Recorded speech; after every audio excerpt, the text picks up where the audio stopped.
5월 16일 아침 말씀 묵상을 시작합니다. 오늘 우리에게 주시는 하나님의 말씀은 민수기 23장 13절로 26절까지의 말씀입니다. 민수기 23장 13절로 26절입니다.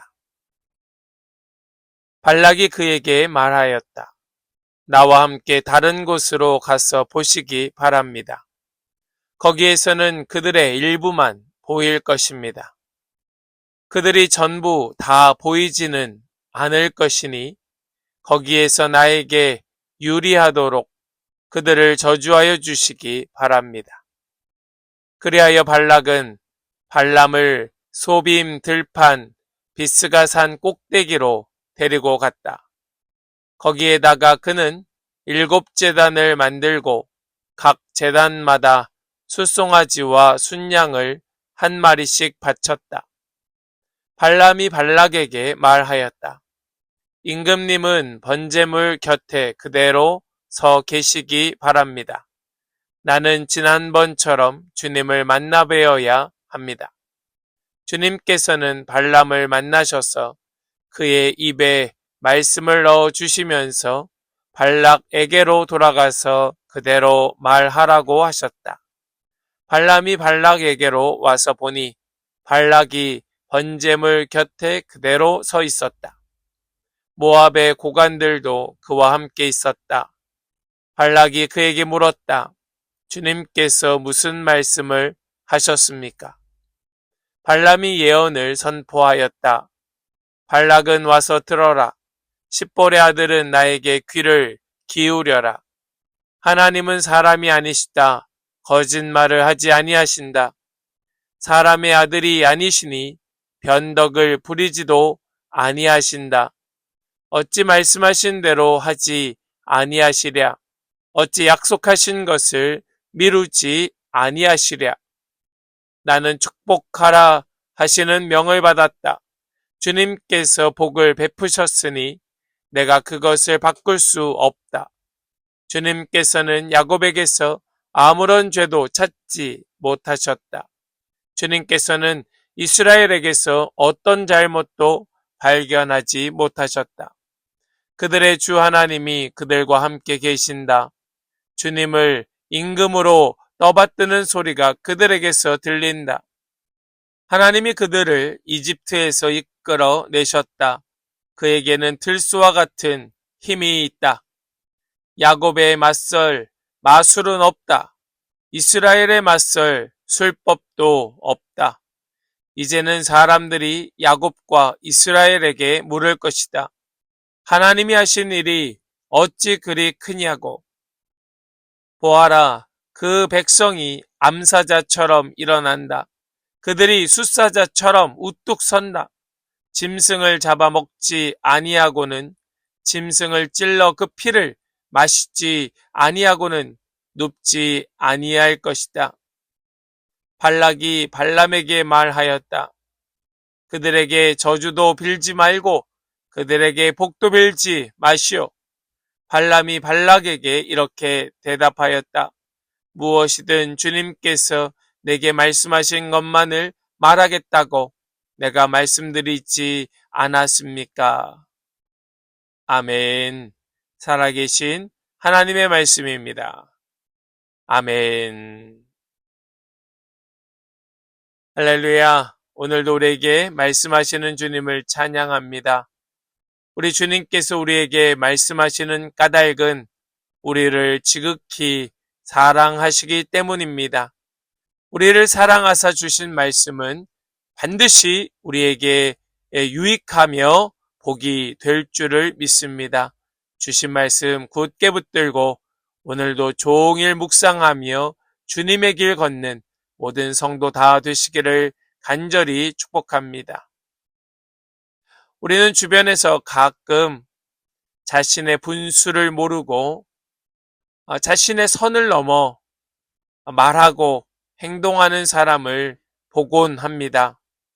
자기가 무엇을 말하며 무슨 행동을 해야 될지 몰라서 자꾸 자신의 선을 넘는 것이지요.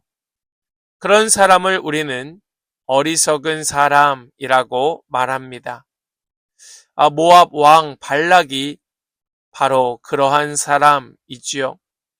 하나님께서 함께 하시는 이스라엘은 그 누구도 이길 수 없는 절대 강자였건만 발락은 포기할 줄을 모르고 계속해서 이스라엘과 대적하고 있습니다. 심지어 자기가 데려온 선지자 발람조차도 이스라엘을 축복하고 있는데 그럼에도 포기하지 않고 다시 그를 데리고 권면하며 이스라엘을 저주해달라고 말하고 행동하고 있습니다. 과연 이 발락의 시도가 성공하겠습니까? 정말로 그가 원하는 그의 뜻대로 되겠습니까?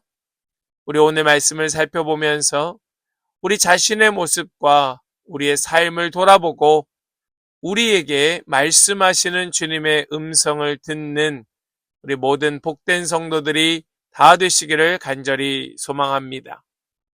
우리 먼저 13절 말씀을 보겠습니다. 발락이 그에게 말하였다. 나와 함께 다른 곳으로 가서 보시기 바랍니다. 거기에서는 그들의 일부만 보일 것입니다.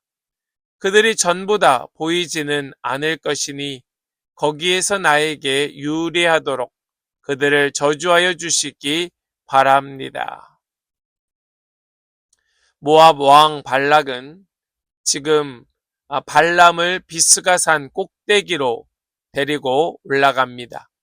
거기에는 이스라엘 진영 전체가 보이는 것이 아니라 그 일부만 보이기 때문에 발락은 이제는 발람이 이스라엘을 저주할 수 있을 것이라 생각합니다. 왜요? 발람이 이스라엘의 전부를 보고 그 수의 많음을 보고 겁을 먹었나 보다 라고 안일하게 판단하였던 겁니다. 아니라지요. 어리석습니다. 무엇을 분별해야 될지를 모르니까 발람을 그저 자기 수준에서 생각하는 겁니다. 우리 앞서 말씀에서 보았던 것처럼 지금 겁먹고 두려워하고 있는 것은 누구입니까? 발락이지요.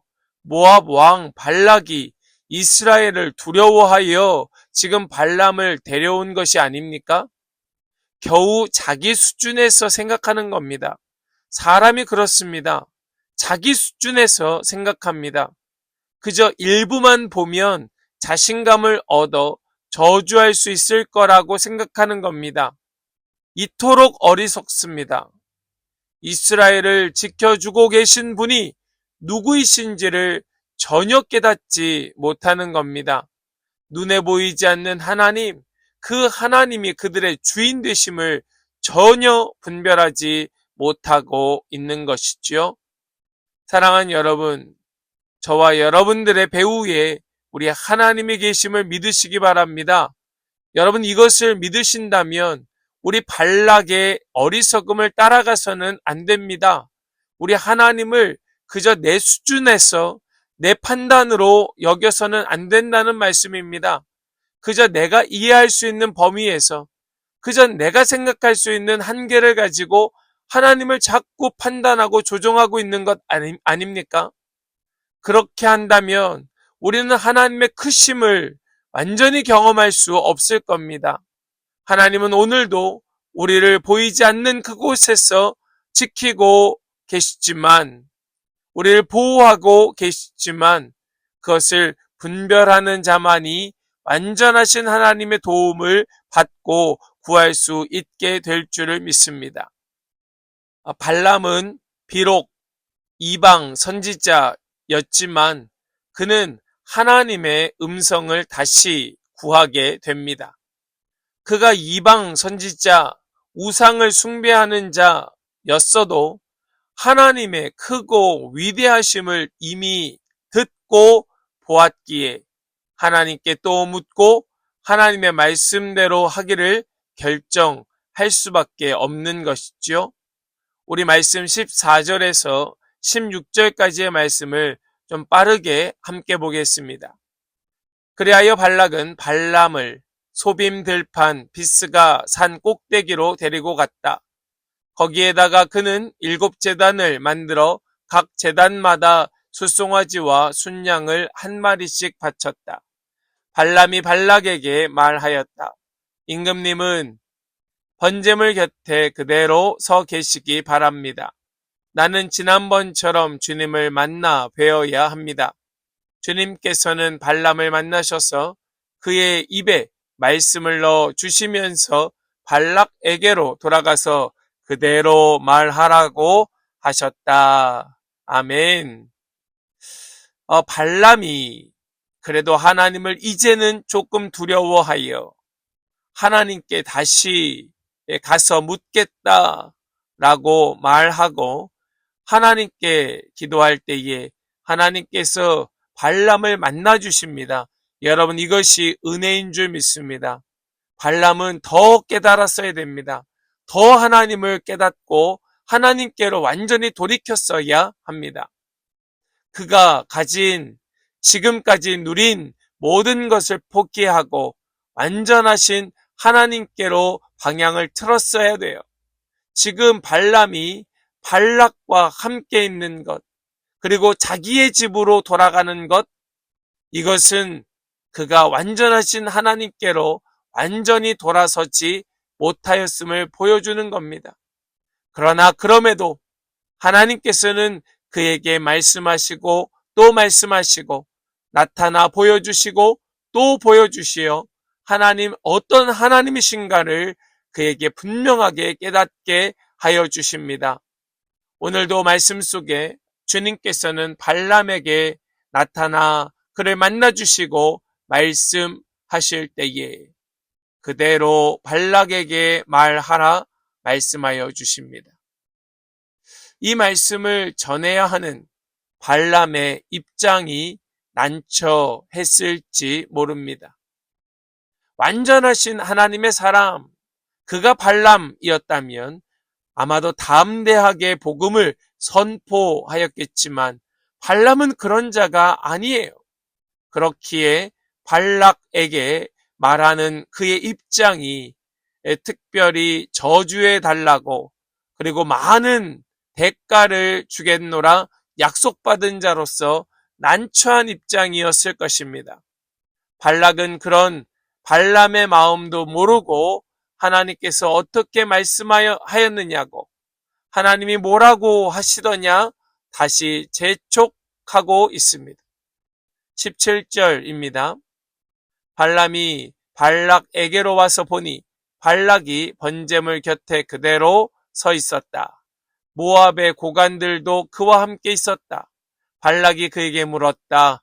주님께서 무슨 말씀을 하셨습니까? 여러분, 애초의 문제가 무엇입니까? 애초의 문제는 발람이 자기 욕심에 이끌렸다는 겁니다. 자기 욕심에 이끌려 이스라엘을 저주하러 나왔다는 것부터가 문제였습니다.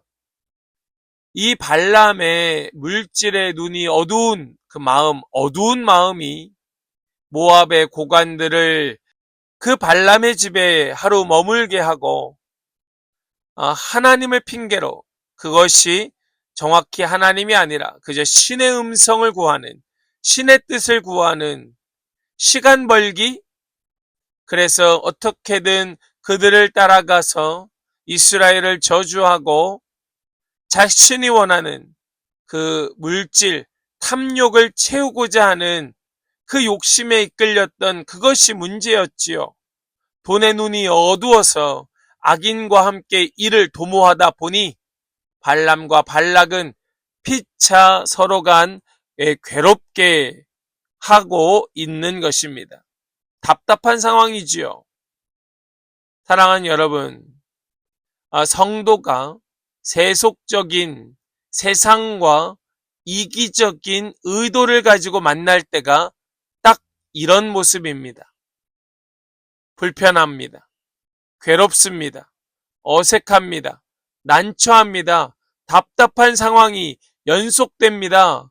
성도가 제대로 성도의 역할을 하지 못하고 세속적인 세상과 자신의 탐욕으로 만날 때에 이러한 괴로운 일이 발생할 수밖에 없는 겁니다.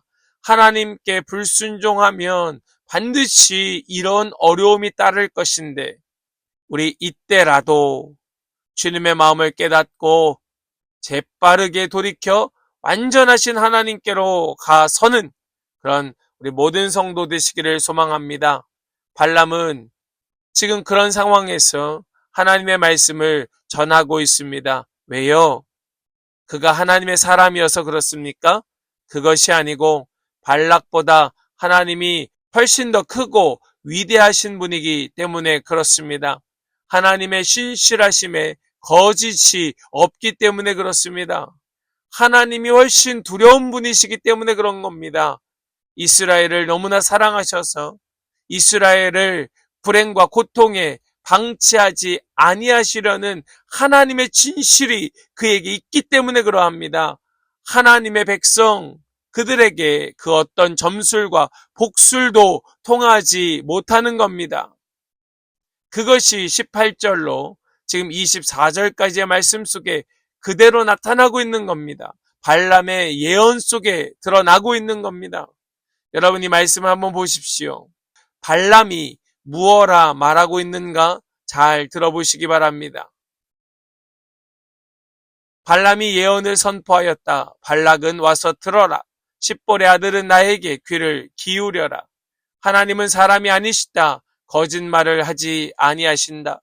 사람의 아들이 아니시니 변덕을 부리지도 아니하신다. 어찌 말씀하신 대로 하지 아니하시랴. 어찌 약속하신 것을 이루지 아니하시랴. 나는 축복하라 하시는 명을 받았다. 주님께서 복을 베푸셨으니 내가 그것을 바꿀 수 없다. 주님께서는 야곱에게서 아무런 죄도 찾지 못하셨다. 주님께서는 이스라엘에게서 어떤 잘못도 발견하지 못하셨다. 그들의 주 하나님이 그들과 함께 계신다. 주님을 임금으로 떠받드는 소리가 그들에게서 들린다. 하나님이 그들을 이집트에서 이끌어내셨다. 그들에게는 들소와 같은 힘이 있다. 야곱에 맞설 마술은 없다. 이스라엘에 맞설 술법도 없다. 이제는 사람들이 야곱과 이스라엘에게 물을 것이다. 하나님이 하신 일이 어찌 그리 크냐고. 보아라. 그 백성이 암사자처럼 일어난다. 그들이 숫사자처럼 우뚝 선다. 짐승을 잡아먹지 아니하고는 짐승을 찔러 그 피를 마시지 아니하고는 눕지 아니할 것이다. 아멘. 비록 발람은 욕심을 따르는 이방 주술사였지만 그가 이방 선지자였지만 감히 하나님의 말씀을 왜곡할 수는 없었던 것입니다. 하나님의 말씀은 그 자체로 완전하시고 그 능력은 누구도 이기지 못하며 하나님의 신실하심은 그 어떤 진실보다 높이 있기에 악인들의 방해가 있다 할지라도 반드시 이루어짐을 믿으시기 바랍니다. 악인의 입술조차 다스리시고 통치하시는 하나님을 찬양하는 모든 성도 되시기를 간절히 축복합니다. 이 발람의 예언을 듣고 하나님의 음성을 듣고 발락이 어떻게 해야 마땅합니까? 그 자리에 엎드려야지요. 그 자리에 엎드려 회개해야지요. 그러나 발락은 그렇게 하지 않습니다. 그는 오히려 화를 내고 있습니다. 25절입니다. 발락이 발람에게 말하였다. 그들에게 저주도 빌지 말고 그들에게 복도 빌지 마시오. 왜 이렇게 말합니까? 이렇게 말하는 이유가 무엇입니까? 돈이 아깝다는 겁니다. 비싼 돈을 데려왔는데 지금 발람이 하는 말은 오히려 자기에게 손해가 나는 말이니 아무 말도 하지 말라고 말합니다. 어리석고 또 어리석습니다. 이에 이 어리석은 발락 앞에 발람은 자기는 그저 주신 말씀대로 계시대로 그대로 전할 수밖에 없다고 변명하는 구차한 모습을 보이고 있습니다. 26절입니다. 발람이 발락에게 이렇게 대답하였다. 무엇이든지 주님께서 내게 말씀하신 것만을 말하겠다고 내가 말씀드리지 않았습니까? 여러분, 이것은 발람의 너무나도 구차한 변명일 뿐입니다. 정말로 발람이 하나님의 음성을 듣고 그가 깨닫고 회개하고 돌이켰다라면 발람은 발락에게 이렇게 말하는 것이 아니라 도리어 하나님을 찬양하고 하나님께 영광을 올렸을 것입니다. 역시 하나님은 위대하신 분이시라고 찬미하였을 것입니다. 여기서 우리는 어리석은 두 사람의 모습을 보게 됩니다. 한쪽은 아무 소득 없이 그저 허탈해하는 모습이고 한쪽은 구차하게 책임을 전가하는 모습입니다. 하나님을 떠난 사람들의 모습이 딱 발람과 발락과 같습니다. 허탈해하고 자신의 손해로 인하여 완전히 대노하는 모습이 세상 사람들의 모습이고, 그렇지 않으면 구차하게 변명하며 책임을 전가하는 것이 사람들의 모습입니다. 하나님 없는 사람의 모습은 항상 이렇습니다. 하나님을 대적하면서 아무리 노력해봤자 남는 것이라고는 허탈함과 구차함 뿐입니다. 사랑하는 성도 여러분, 전능하신 하나님 앞에 모압 왕 발락은 그저 한 마리의 작은 벌레와 마찬가지였습니다. 그는 발람의 예언이 자기의 입맛에 맞지 않으니 장소를 옮기면서까지 저주해달라고 요청하였습니다. 이것은 그저 그 작은 벌레의 다릿짓에 불과합니다. 아무리 적고 또 저어도 그 다리짓이 별 소용없는 것과 같습니다. 이처럼 누구도 하나님의 뜻을 바꿀 수는 없습니다. 하나님 계획하시고 결정하신 일을 굽게 할 수는 없습니다. 때때로 우리는 하나님이 우리의 기대에 맞게 역사하시기를 구하기도 합니다. 그러나 우리 이제부터는 이런 발람이나 발락과 같은 어리석은 삶이 아니라 누구도 하나님의 뜻을 바꿀 수 없음을 깨닫고 하나님이 하신 일이 어찌 그리 크냐고 외치고 선포하면서 미숙한 신앙을 한 단계 뛰어넘어 하나님의 뜻을 구하고 그분께 순종하는 복된 성도들 되시기를 간절히 소망합니다. 그럴 때 우리 하나님께서 그 역사의 현장에 우리를 동참시키시며 하나님의 일꾼으로 세워주실 줄을 믿습니다. 우리 허탈함과 어리석음 아니고 지혜롭고 능력 있는 삶으로 오늘도 말씀을 곱씹으며 살아가는 모든 성도 다 되시기를 주님의 이름으로 간절히 축복합니다. 아멘. 기도하겠습니다. 하나님 감사합니다. 오늘도 우리에게 말씀 주셔서 말씀을 듣고 마음에 새기게 하여 주시니 감사합니다. 주님, 우리의 삶은 그저 작은 미물에 불과합니다. 그런 작은 미물의 발짓으로 하나님의 뜻을 바꿀 수 없건만 우리는 너무나 이기적이고 너무나 그 마음이 강팍하여 그저 내 마음대로 내 기대대로 하나님 역사에 주시기를 구하고 있습니다. 주여, 우리 이런 연약하고 미숙한 신앙을 벗어나서 하나님의 뜻을 구하며 하나님의 뜻이 이루어지기를 바라며 하나님 역사의 현장 가운데로 들어가 하나님의 뜻을 이루며 세상을 향하여 하나님 하신 일이 어찌 그리 크냐고 외치는 우리 귀하고 복된 성도들이 되게 하여 주시옵소서. 주여, 오늘도 우리에게 주신 말씀 온종일 곱씹을 때에 우리 가운데 그 은혜가 충만케 하여 주실 것을 믿고 감사드리며 우리 주 예수 그리스도의 거룩하신 이름으로 기도하옵나이다. 아멘.